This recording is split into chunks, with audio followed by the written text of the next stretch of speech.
Dan didn't say it, so I will. Kids, you open the snacks however you want. All right. So we're starting off with Luke's gospel and this idea of the angel visiting Mary. So if you don't know this, Luke is actually kind of my go-to gospel, right? I mean, we've got 4 to pick from, and they're all kind of a little bit different. But Luke is the one I like to go to the most. I like his style. I like how he writes. I like the things that he includes. And so Luke, along with Matthew, Mark, and John, were obviously the early gospel writers. We don't know a lot about the process of the Gospels being written, other than the fact that we know that God inspired these people to go and write these things down.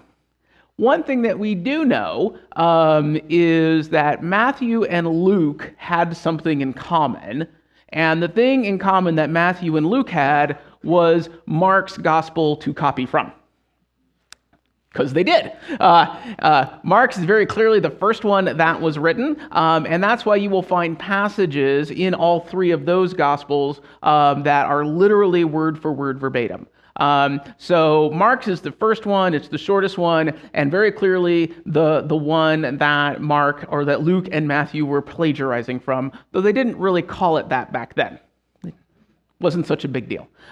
John was certainly somewhere else all on his own. He must not have had a copy of Mark. I don't know. But what Mark doesn't include, and why we don't use Mark a lot in this time of year, is what Mark doesn't include is Jesus' birth story. It's not in there. In Mark's version of the story, Jesus just sort of shows up one day. So Luke and Matthew, who want to include this part of the story, have to basically do it on their own, which is why, if you also look, those 2 birth stories are include different elements. So Luke included the ones that he knew about that were important to him. Matthew included the one that he knows about and was important to him, and things like our modern day nativity sets that have both angels and shepherds and also wise men and all those sorts of things really are a coming together of those 2 stories. So if we want the complete Christmas story, we really have to weave those 2 things together. But Luke includes what he does because Luke has a thing he's trying to do throughout his telling of the story. He has a thing that he is focusing on. And the other thing I really like about Luke is he's probably the most cinegraphic writer out of all of them. His story never really drags. It's got a nice pace to it. And he includes all these nice, amazing details about where people are and what they are doing that really lets you set yourself in the scene. Now, this is something that we don't do a lot of because most of our entertainment today and our learning today is visual, right? If you want to learn how to do something today that you don't know how to do, where do you go? YouTube, right, exactly. You go to YouTube and you find a video of somebody showing how to do it. You don't even have to read instructions anymore, right? You can just go watch a video of somebody showing you how to do it. That's how I learned to cook and do a bunch of other things too. I'm not knocking it. It's the way to go. Well, they didn't have that then. So what they had back then, they didn't really have almost very little, if any, visual way of learning or entertainment. It was all spoken or read. And what that meant is that, and the thing that folks back then were much, much, much more practiced at than what we are practiced at, is visualizing what they're being told, right? We have to actually be told and instructed sometimes if somebody's reading us something to say, all right, I want you to visualize in your head what this would look like as I read this story to you, right? We can do it, but we normally have to be told to do it, right? In Jesus' time, that was not the case. Everybody just did it because that's all they had. So when you read Luke, you can see in what he's doing that he is setting a scene, and he is moving between those scenes in the same way that the best Oscar-worthy director would do. Seriously, I just love the guy. So if you look at chapter 1, where you started, if you notice, we're in chapter 2. If you look at chapter 1 briefly, you get this very brief introduction where Luke says to his friend, "Hey friend, I wrote this for you." Now, Luke knew, and we all knew, 2,000 years later we're reading it, so obviously it wasn't just for that guy. But he basically says, I'm going to write down the story about all these things that you've been told about. And then he starts to tell the story. And the first story he tells is not this one. It's not Mary. The first story he tells is about 2 probably fairly well-to-do, well-respected people named Zachariah and Elizabeth. And they are in not only in that part of that first part of the story, not only these important people that are obviously well thought of and well respected. We're told that in the story, Zechariah is not only, he's not at home, he is actually in the most special place there is to be. Zechariah is in the temple, but he's not even in just in the temple. He is in the holy and most sacred part of the temple. That's where Luke begins the story. So in the beginning, Zechariah is in the holy and most special part of the temple, doing something that would be almost a once-in-a-lifetime experience for somebody to do. So we know he's important, we know he's special, we know he's one of God's chosen people. And then an angel shows up and tells him that even though you and your wife are old, much on in years, and much past the time when children would be possible, and though you have none, you shall have one. So in many ways, if you're a person at this time, you're thinking about Abraham, who the same thing happened to him. You're talking about all the other people in the Bible that we knew had a special and important child at a time when it was impractical or unlikely for them to have one. So you're thinking to yourself, this Zechariah guy, like this is the new Abraham. His son's going to be really important. He's going to be the special one. He's the one this book is about, right? And of course, if you look at our modern Bibles, it'll say right at the beginning, the birth of John the Baptist foretold. Well, that title wasn't there in the original. And it was a good chance that nobody who was reading the original anyway had much of an understanding of who John the Baptist was. So here you have this special person in this special place being told he's going to give birth to a special miraculous child. Well, his wife is. I assume he's not doing it. Things weren't that crazy back then. And as a reader, you would think, okay, now we're getting into it. This is the person that we need to be concerned about. This is the person that this book is about. And then there's a jump cut. Suddenly we are not in the most important of special places. We are in Nazareth of Galilee, which is basically like saying, I'm trying to think like what the equivalent would be, like Burlington? No, even more, Wiggins. I mean, that's for you. Yeah, okay, there you are, Amy, all right. Really, I mean, kind of like the most distant of Eastern plains. I mean, the most rural of the world, the place that probably most people haven't heard of. If they heard of it, all they know is nothing good comes out of it, right? It's a tiny little backwater town. And we meet this woman who is so young she's not even married yet, probably in her very early teens, who is no doubt involved in like farming and agriculture. That's what everybody did there. And we're basically moved from the most important place to the most unimportant place in a blink of an eye. And we meet this girl, and then another angel shows up. Not just an angel, but the angel Gabriel shows up and says to Mary, actually, you're the one. You're going to give birth, again in a miraculous way that is not common, to someone who will not only be known as an important teacher, but will be known as the Son of God. It's basically as if you can think about it in this way. It's like the opening scene takes place here, like at this house.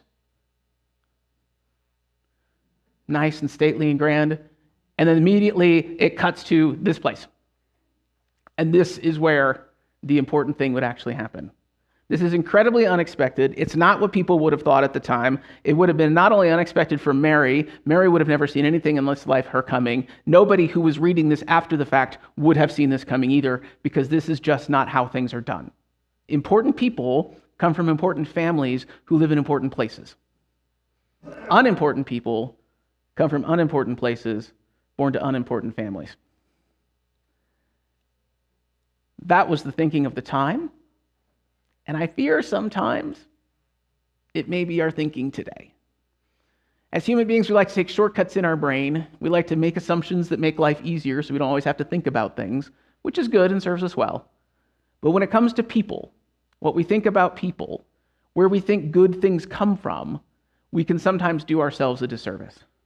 So Mary never would have thought anything like this was going to happen to her. She would have come from a community where nothing like this had ever happened before. Well, frankly, it never has happened before, so she's kind of right about that. But she comes from an unimportant place where unimportant things happen. And an angel comes to tell her something different. An angel comes to tell her that her story is actually different than she thinks it is, that she's more important than she thinks she is, and that she's going to do something that nobody else can, would, or probably could do. The angel has to come to tell her something special about herself because she herself can't see it. The angel comes to her, the angel comes to Zechariah to do the same thing. So, if you were wondering how on earth the story of Mary has to do with the movie It's a Wonderful Life, there you go. All right, because if you don't know the story, okay, let me ask you this question too. Who has not seen It's a Wonderful Life? All right, no, don't be shy, okay. There's a few of you out there, that's fine, there's a few of you out there. Like I said, I only saw it the first time a couple of years ago, which I'm not sure how I dodged it all this time. So This Wonderful Life is the story of George Bailey, and kind of this really it really takes place over the span of like a couple of days, and this really trying event that he goes through where he himself questions his value and who he is and whether he has anything to offer anybody anymore, and all of that. What's interesting to start with is like in 2018, It's a Wonderful Life was voted, I can't remember, there was a national survey done of like, what's the most Christmassy of all Christmas movies? Like, what is the quintessential Christmas movie? And It's a Wonderful Life was the one that was lifted up and voted as the most important and most Christmassy of all Christmas movies, only slightly ahead of Die Hard. Which, okay, and we think that now, and it's very popular now. And there was a time, really, in the 70s or 80s during the Christmas season, if you were flipping through the cable channels, kids, which is the thing we used to do, you would run into this It's a Wonderful Life. It was argued that between Thanksgiving and Christmas, this It's a Wonderful Life was on television somewhere at some time through that entire time.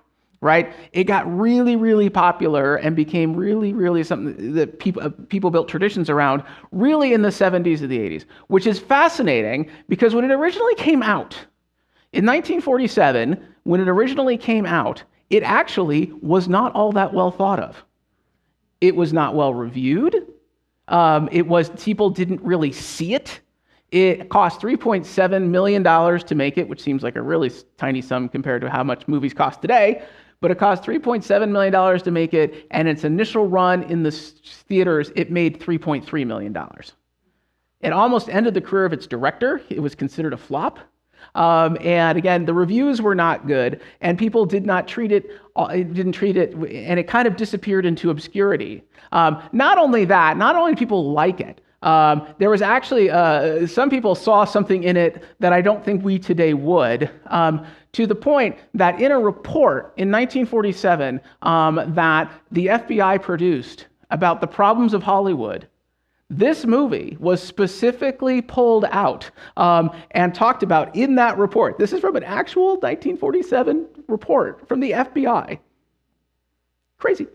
You'd think they'd have better things to do, but it says, It's a Wonderful Life. So-and-so stated in substance that the film represented a rather obvious attempt to discredit bankers. This, according to these sources, is a common trick used by communists. Yes, This American Life was considered, It's a Wonderful Life was considered by the FBI to be communist propaganda in 1947. Now, you might, if you've seen it, you might figure out how they get there. We got just like a 1-minute clip I want to show if you can kind of see if you can figure out why they may make this argument. Now you take this loan here, Ernie Bishop. That fellow that sits around all day on his brains in his taxi, I happen to know the bank turned down this loan, but he comes here and we're building him a house worth $5,000. What does that get us? A discontented, lazy rabble instead of a thrifty working class. Here, you're all businessmen here. Doesn't make them better citizens, doesn't make them better customers. You said that what'd you say just a minute ago? They had to wait and save their money before they even thought of a decent home? Wait for what? Until their children grow up and leave them, until they're so old and broken down that do you know how long it takes a working man to save $5,000? Just remember this, Mr. Potter, that this rabble you're talking about, they do most of the working and paying and living and dying in this community. Well, is it too much to have them work and pay and live and die in a couple of decent rooms and a bath? Sentimental hogwash. Sentimental. I can't imagine why they thought this give bankers a bad name. I mean, you can kind of figure out which one the banker is, can't you, in that clip? Yeah. Yeah. Oh, my gosh. So much going on. First off, $5,000. Sign me up. I'll buy those houses all day long. Like, there you go. 1947, different world.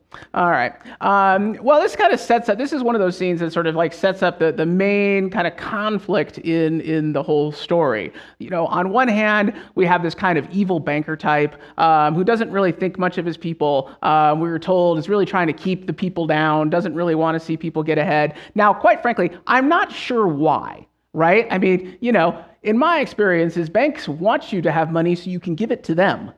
Right? They're kind of invested in that way. I will also say that I'm not sure that the idea of banks being incredibly overly generous with who they give loans to is necessarily a good idea. I think that was a problem about 10 years ago. Just saying. But then we have George Bailey, who is the one kind of arguing for these folks and wants to see folks have a better life. And of course, he runs the family business, which is the local savings and loan, which is something we apparently used to have. And their primary business was to fund housing for people. And if you think about it, like post-World War II, this was a really big deal, right? Everybody came home and everybody wanted a house to live in. People were going to college for the first time, all that sort of stuff. So it really is a thing that's of its time. And so George runs this business who is set up primarily to help people get and afford homes to the point that they actually develop a piece of property into affordable housing.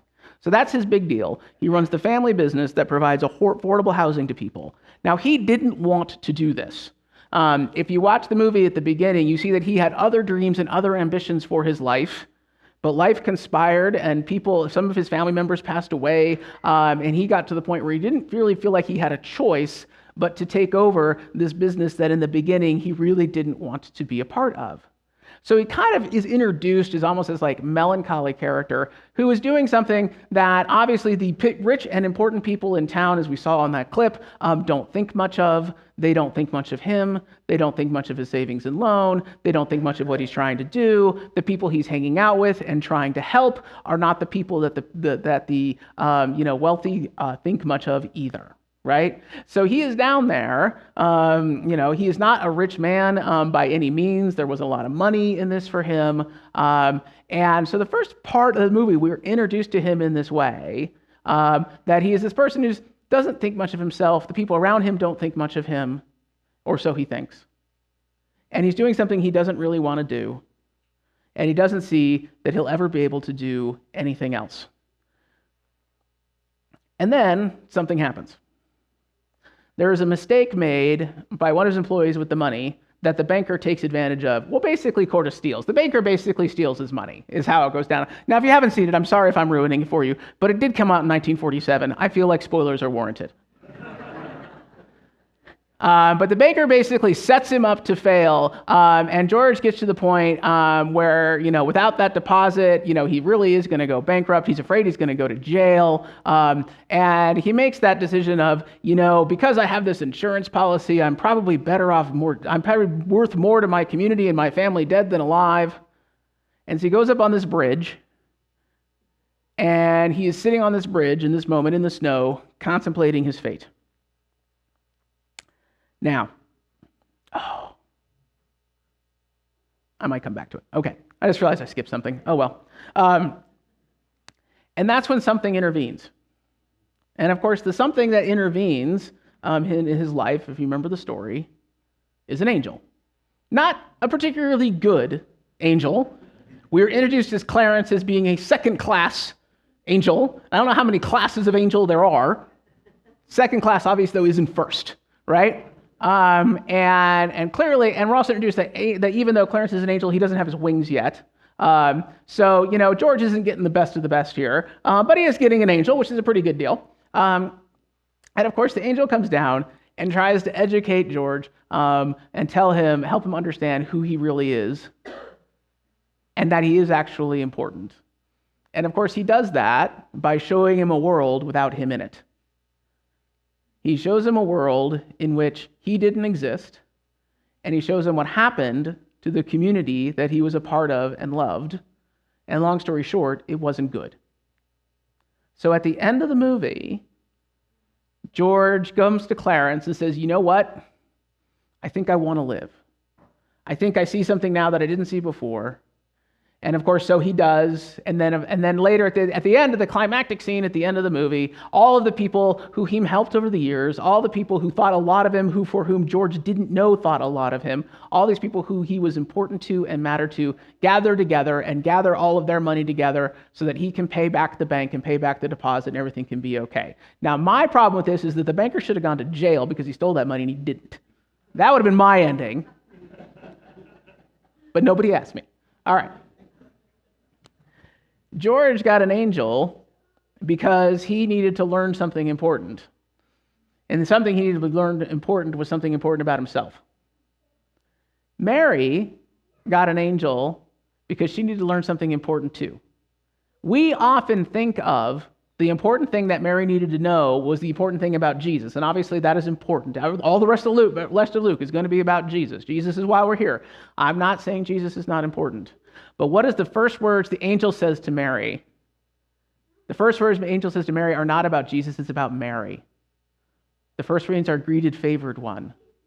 The first thing that the angel has to tell Mary is that she is important. She has something important to do, that God singularly picked her out to do this thing.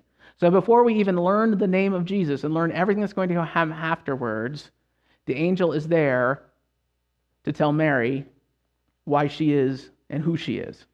In the same way that Clarence was there to tell George who he was and why he was important.